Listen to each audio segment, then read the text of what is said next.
Video like जरूर कर लीजिए और ऐसे वीडियो लगातार फ्री में पाने के लिए चैनल को तुरंत सब्सक्राइब कर लीजिए और बेल आइकन को जरूर टैप कर लीजिए ताकि आगे भी सारे वीडियो आपको मिलते रहे। यूट्यूब में फॉलो करते हैं तो प्लीज ये वाला फ्री टेलीग्राम चैनल जरूर ज्वाइन कर लीजिएगा। सारे नोटिफिकेशन सारे अपडेट यहीं पे आते हैं, ध्यान रखिए। मैं वैभव और आप लोग देख रहे हैं UP PSC best online coaching YouTube channel. दोस्तों यहाँ पर हम लोग 780 पेजेस को कवर अप कर रहे हैं। उसी क्रम में आज ये नेक्स्ट वीडियो है।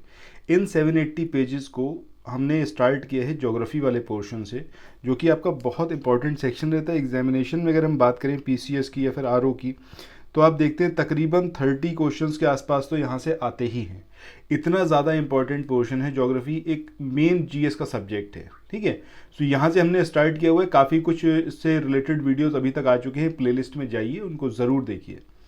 ये जो 780 पेजेस हैं ये इतने ज़्यादा इंपॉर्टेंट है कि सिर्फ इतना भर करने से आपकी तैयारी समझिए तकरीबन 70 to 80% निबट जाती है।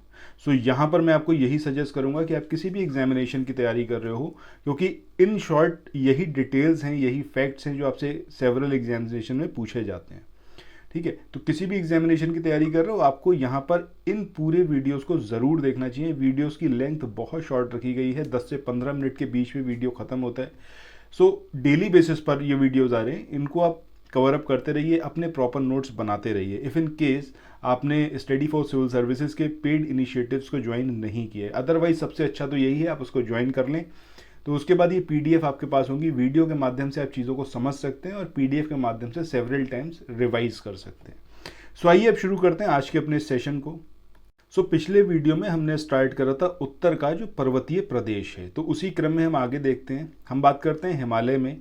जो हिमालय की जो टोटल लंबाई है वो कितनी है, तो 2400 किलोमीटर की लंबाई में फैलकर अर्धवृत्ताकार का ये निर्माण करता है। ठीक है, या फिर अर्धवृत्त का ये निर्माण करता है। इसकी चौड़ाई कश्मीर में 400 किलोमीटर और अरुणाचल प्रदेश में 150 किलोमीटर है। ये जो आप फैक्ट देख रहे हो जिसमें बात करी गई है इसकी चौड़ाई की, तो ये एग्जामिनेशन में पीसीएस में पूछा गया, उत्तर प्रदेश पीसीएस में, जिसमें आपसे ये पूछा गया था कि हिमालय की लंबाई पूर्व में अधिक है और पश्चिम में कम है। ये एक स्टेटमेंट दे दिया था और एक स्टेटमेंट उससे अलग था। तो जब हम यहाँ पर बात कर रहे हैं कि पूर्व में पश्चिम की अपेक्षा कम है, तो ये चीज़ यहाँ पर इनकरेक्ट है। क्यों इनकरेक्ट है? क्योंकि जब हम बात कर रहे हैं पूर्व की, तो मात्र 150 किलोमीटर की चौड़ाई में ये फैला हुआ है, जबकि अगर हम बात कर रहे हैं पश्चिम की तो 400 किलोमीटर की लंबाई में ये फैला हुआ है। तो ऑब्वियसली बात है कि वेस्टर्न लोग उत्तर प्रदेश पीसीएस की तैयारी कर रहे हैं, आप आरओ की तैयारी करना चाहते हैं, बीईओ की तैयारी करना चाहते हैं, इन तीनों एग्जाम की अगर आप तैयारी करने चाहते हैं तो स्टडी फॉर सिविल सर्विसेज के कोर्सेज को आप ज्वाइन कर सकते हैं कंप्लीट तैयारी के लिए। ये वन स्टॉप डेस्टिनेशन है, यहाँ पर आपको सब कुछ मिलेगा, जिसमें स्टडी मटेरियल रहेगा, टेस्ट सीरीज रहेंगी, पेड क्विज रहेंगी, सब कुछ आपको एक ही जगह पर मिलेगा। और ये सब कुछ सफिशिएंट होगा आपके एग्जाम को क्रैक करने के लिए, एग्जाम को निकालने के लिए। लेटेस्ट ग्रुप स्टार्ट हो चुके हैं और उन ग्रुप में आपको एडमिशन लेने के लिए सिंपली जो ये नंबर मैं आपकी स्क्रीन पर लिख रहा हूँ, इन नंबर्स पर आप कॉल कर सकते हैं। 8564880530, इस नंबर पर आप संपर्क कर सकते हैं। इसके अलावा 9696066089 इस नंबर पर कांटेक्ट कर सकते हैं, या फिर आप 7523864455 इन तीनों में से किसी भी नंबर पर कॉल करके आप हमसे संपर्क कर सकते हैं और ये लेटेस्ट ग्रुप जो है इसमें आप एडमिशन ले सकते हैं। पार्ट जो है हिमालय का ये ज़्यादा चौड़ा है in comparison to eastern part, तो इस फैक्ट को याद रखना है। हिमालय के पश्चिमी भाग की अपेक्षा पूर्वी भाग की ऊंचाई में अधिक विविधता पाई जाती है। ये चीज़ आपको यहाँ पर और याद रखनी है। ठीक है, अब ये जो आप मैप देख रहे हो अपनी स्क्रीन पर, इस मैप में आप में क्या क्या कुछ समझना है। देखिए, सबसे पहले तो आपसे ये क्वेश्चन आता है कि नॉर्थ से साउथ में जाते हुए आपसे पूछा जाता है कि भाई ये जो रेंजेस हैं इनको अरेंज करो। तो सबसे पहले कौन सी आएगी? यहाँ पर काराकोरम आएगी, काराकोरम के बाद लद्दाख आएगी, उसके बाद जास्कर आएगी, उसके बाद पीर पांजाल आएगी। ठीक है, तो ये रेंजेस आपको यहाँ पर याद रखना है, इनका क्रम, ये बहुत इंपॉर्टेंट है, एग्जामिनेशन में पूछा जाता है। बाकी ये पामीर नॉट है, इसको आप याद रखिएगा। और यहाँ से ये जो है आपकी कुनलुन श्रेणी है और इधर जो है हिंदकुश श्रेणी है। ये सारी चीज़ें, बाकी ये जो रिवर्स हैं, इन रिवर्स को यहाँ पर आप देख सकते हैं। सिंधु रिवर है, झेलम है, रावी है, सतलुज रिवर है, जो अल्टीमेटली सिंधु में जाकर, सिंधु इंदस रिवर में जाकर सारी की सारी मिल जाती हैं और इसका ही एक मतलब इसमें समा जाती हैं, ये कहिए इन शॉर्ट। ठीक है, चलो इसके बाद आगे इसमें देखते हैं। हिमालय के निर्माण की आयु के आधार पर जो वलयों की तीव्रता है उसके आधार पर समानांतर संरचनात्मक क्षेत्रों में उसको बांटा जा सकता है। ठीक है, अब ये ट्रांस हिमालय, वृहद हिमालय, लघु हिमालय और बाहा हिमालय, इसको हमने प्रीवियस वीडियोस में भी कवर अप किया हुआ है काफ़ी कुछ। तो जब हम ट्रांस हिमालय की बात करते हैं इसको तिब्बतियन हिमालय भी बोला जाता है। वृहद हिमालय की बात करें इसी को ग्रेट हिमालयाज बोला जाता है। लघु हिमालय की बात करें इसको मिडिल हिमालय बोला जाता है। और बाहा उप हिमालय की बात करें जिसको शिवालिक बोला जाता है। हिमालय की सभी श्रेणियों का उत्थान कब हुआ था? आपका टर्चरी काल के विभिन्न युगों में हुआ है। ये पॉइंट नोट डाउन करने वाला है। हिमालय के उत्तरी भाग में स्थित नवीनतम जो श्रृंखला है उसको महान या फिर आंतरिक हिमालय या फिर हिमाद्री कहते हैं। यह सबसे अधिक सतत श्रृंखला है जिसमें 6000 मीटर की औसत ऊंचाई वाले सर्वाधिक ऊंचे शिखर हैं। तो ये वाली चीज़ आपको यहाँ पर याद रखनी है कि अगर आपसे ये पूछ लिया जाए कि 6000 मीटर की औसत ऊंचाई वाले जो पीक्स हैं ये किस में पाए जाते हैं, तो ये हिमाद्री में पाए जाते हैं या फिर आप कहें तो आंतरिक हिमालय में पाए जाते हैं या फिर ग्रेट हिमालयाज में। ग्रेट हिमालयाज के बारे में और क्या है कि इसके वलय की प्रकृति असममित होती है, यानी कि असिमेट्रिक है।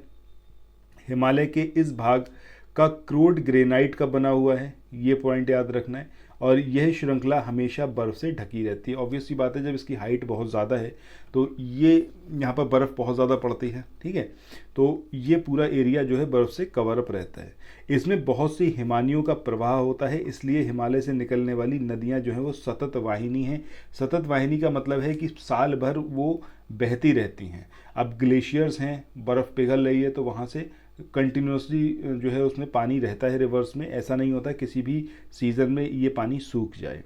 महान हिमालय के दक्षिण में स्थित श्रृंखलाओं को लघु हिमालय, मध्य हिमालय कहा जाता है। इनका निर्माण मुख्यतः अत्यधिक संपीड़ित तथा परिवर्तित शैलों से हुआ है।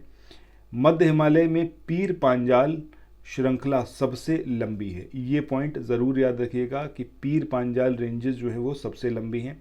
धौलाधर और महाभारत श्रृंखलाएं भी महत्वपूर्ण हैं और इसी श्रृंखला में कश्मीर की घाटी तथा हिमाचल के कांगड़ा एवं कुल्लू की घाटियां स्थित हैं। सो ये एग्जामिनेशन में क्वेश्चन पूछा गया है कि कांगड़ा और कुल्लू घाटियां जो हैं ये किस में लोकेटेड हैं, कौन सी रेंजेस में? तो आपको याद रखना है ये जो है आपका धौलाधर और महाभारत श्रृंखला में लोकेटेड है। हिमालय की सबसे बाहरी जो श्रृंखला है उसको क्या बोला जाता है? शिवालिक बोला जाता है। और ये श्रृंखला उत्तर में स्थित मुख्य हिमालय की श्रृंखलाओं से नदियों द्वारा लाई गई असंपीड़ित अवसादों से बनी हुई है।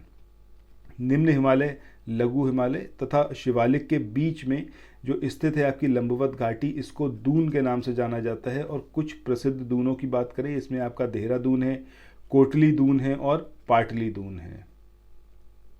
आगे बात करें शिवालिक की, तो शिवालिक क्षेत्र में गिरिपाद क्षेत्र में पश्चिम एवं सिंधु से पूर्व में तीस्ता के बीच फैले समतल मैदान को भावर कहा जाता है। ये एक चीज़ आपसे और यहाँ पर पूछी जाती है कि भावर और बांगर ये इसमें से कौन सी नवीन है, कौन सी प्राचीन है, ये आपसे पूछा जाता है। ठीक है, यह सामान्यतः 8 से 16 किलोमीटर चौड़ी हिमालयी नदियों द्वारा अचानक ढाल भंग होने के कारण शिवालिक अग्र क्षेत्र में की गई कंकड़ और बजरी के जमावों से निर्मित मेखला है। कंकड़ और बजरी की सांद्रता इतनी अधिक होती है कि पूरी नदी जो है वो इसके अंदर लुप्त हो जाती है और धरातल पर केवल सूखी घाटी ही दिखाई पड़ती है। भावर मैदान की चौड़ाई पूर्व में कम और पश्चिम भाग में अधिक पाई जाती है। इस पॉइंट को भी नोट डाउन करिएगा कि भावर जो मैदान है ये आपका पूर्व में वेस्ट में चौड़े हैं और जब हम ईस्टर्न पार्ट की बात कर रहे हैं हिमालयाज की तो वहाँ पर सकरे हैं।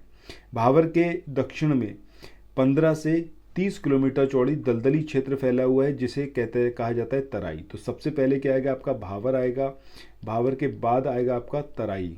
ठीक है, या फिर भावर के साउथ में आएगा तराई क्षेत्र। महान हिमालय के उत्तर में ट्रांस हिमालय स्थित है। पामीर की घाट अभी हमने देखा था उसको, तो वो ट्रांस हिमालय में ही लोकेटेड है। काराकोरम रेंजेस ट्रांस हिमालय का ही पार्ट है। सो आगे इसमें बात करते हैं कि अगर हम बात करें कैलाश पर्वत की, तो कैलाश पर्वत जो है ट्रांस हिमालय पर्वत श्रृंखला के पश्चिमी हिस्से में है। तो ये आपको याद रखना है कि ट्रांस हिमालय के वेस्टर्न पार्ट में लोकेटेड है कैलाश पर्वत। हिमालय को पश्चिम से पूर्व तक स्थित क्षेत्रों के आधार पर भी विभाजित किया जाता है, जैसे कि सतलज एवं सिंधु के बीच स्थित हिमालय के भाग को पंजाब हिमालय के नाम से जाना जाता है। पश्चिम से पूर्व तक क्रमशः इसे कश्मीर तथा हिमाचल हिमालय के नाम से भी जाना जाता है। ये सारी चीज़ें हमने पहले वीडियोस में कवर अप करी हुई हैं, ये दोबारा से यहाँ पर आया हुआ है, तो इसमें कुछ नए पॉइंट भी हैं, इसलिए इसको कवर अप करवा रहे हैं। सतलज तथा काली नदियों के बीच स्थित हिमालय के भाग को कुमाऊं हिमालय के नाम से जाना जाता है। काली और तीस्ता, ये आपको एग्जैक्टली याद रखना है कि जैसे सतलज और काली की बात करें तो इनके बीच का जो हिमालय है उसको क्या बोला जाता है, कुमाऊं, ठीक है। और आगे काली और तीस्ता के बीच में बात करें तो इसको क्या बोला जाता है, नेपाल हिमालय बोला जाता है, इनके बीच में जो हिमालय लोकेटेड है। तीस्ता और देहांग के बीच में बात करें तो इसको असम हिमालय बोला जाता है।